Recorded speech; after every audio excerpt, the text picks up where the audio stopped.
So there are so many other circumstances which may be mitigating, and that is where the grandfather comes in and thinks about it and decides whether to prosecute or not.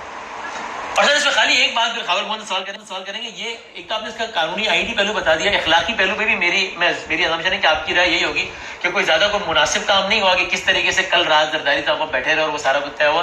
تو اس development پہ یہ tweet کیا ہے بلاول بھٹو زرداری صاحب نے, ایک زرداری سب پہ بھاری.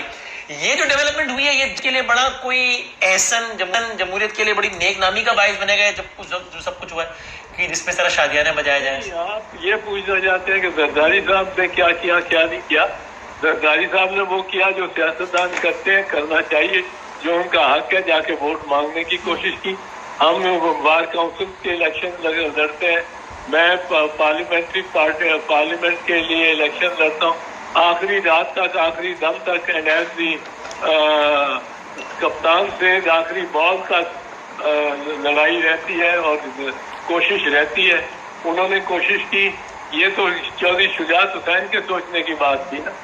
زرداری صاحب کو اس میں آئینی طور پہ بھی زرداری صاحب کو پرویز الہی صاحب کو کنونس کرنا چاہیے تھا نا, ان کی پارلیمانی پارٹی. سیاسی سوال ہے آپ کو, کیونکہ آپ بھی گجرات سے ہیں, چودھری صاحبان بھی گجرات سے ہیں, ان کا تعلق پچھلی جب سے آپ سیاست کر رہے ہیں, آئی ایم شور آپ ان کی پالیٹکس بھی دیکھ رہے ہیں, ان کا تعلق بھی دیکھ رہے ہیں.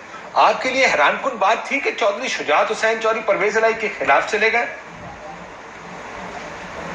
بہت حیران کن, اور میرا خیال ہے ان کی بہت بڑی دراڑ پڑ جائے گی ان کے خاندان میں. چودھری غلام حسین صاحب آپ کو بتا دیں گے یہ تو, کیونکہ قانونی رشتے میں بھی اتنے قریب ہے, اور